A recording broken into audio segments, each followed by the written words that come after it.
Allez, puisque je vois que ça vous intéresse, le prochain Fujifilm X3, c'est normal, hein, c'est l'appareil photo probablement qui aura le meilleur rapport qualité-prix. On a toutes les meilleures photos, etc. Les performances ISO que sait faire Fuji et on a normalement le prix le plus bas. Donc c'est normal qu'il vous intéresse. Donc cette nuit, il y a les premières photos qui sont sorties du E3. Donc c'est la première fois qu'on le voit. Donc voilà, je voulais vous le montrer parce que bah voilà, c'est assez exclusif. Donc c'est toujours sur le site dont je vous ai parlé hier. Donc hop, vous avez la photo là. Donc on a la confirmation à peu près de tout ce qu'on voyait hier. On n'a pas la double molette. On reste avec une simple molette pour la vitesse d'obturation. On a le bouton d'obturateur, tout comme d'habitude. On a le bouton pour la correction d'exposition. On a un tout petit bouton comme on l'a sur le XT2 ou le XT20 ici pour un bouton personnalisé. On a une molette de commande avant. On a donc la diode ici qui est pour le focus. Et on voit qu'on n'a pas de bouton personnalisé sur la face avant. On a juste le collimateur pour choisir le mode de focus. Et sur la face arrière, voilà, elle est ici. Sur la face arrière, vous avez pas beaucoup de boutons. Alors il faut savoir que le viseur qui est ici, ça sera exactement le même viseur que le XT20. Ce qui est plutôt pas mal, hein, puisque c'est un appareil photo qui est plus petit que le XT20. Et pour autant, vous allez garder le viseur du XT20, qui moi personnellement je trouve petit, mais à un moment donné, plus l'appareil descend, plus le viseur est petit, c'est normal.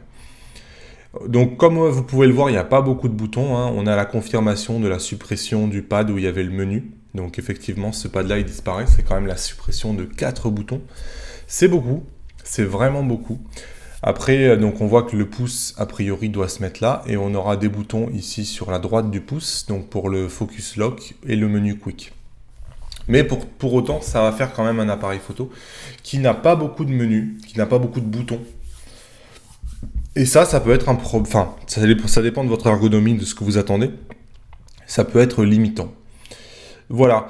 L'autre nouveauté qu'on connaît maintenant, c'est le fait de savoir que, a priori, les nouvelles fonctions de l'écran vont être liées au fait de pouvoir utiliser l'écran un peu comme un pad tactile sur un MacBook Pro.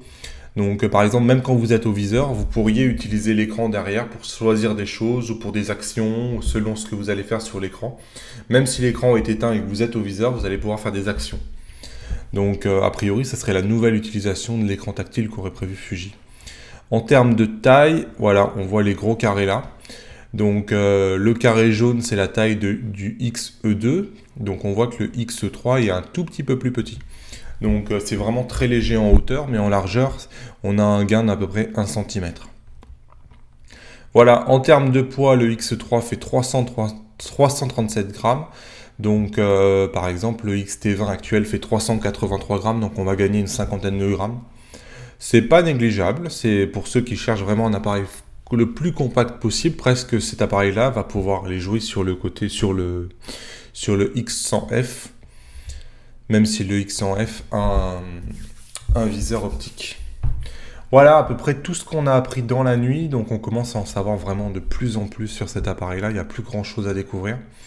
Mais ça on verra, comme c'est dit là, hein, le 7 septembre, on saura exactement tout sur le X3, on saura tout sur le XF80 macro.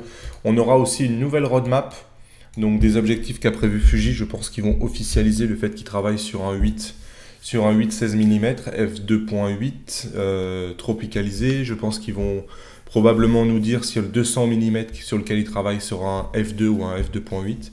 Et on aura aussi a priori des nouveaux firmware qui vont nous être annoncés pour se mettre un peu, notamment au niveau de l'autofocus, pour améliorer tout ça. En attendant, moi je vous souhaite une excellente journée et je vous dis à bientôt. Vous êtes maintenant libre de vous abonner en cliquant sur mon visage. Je vous mets 2 vidéos qui pourraient vous intéresser, ainsi que le site internet sur lequel vous pouvez cliquer pour rejoindre le club privé.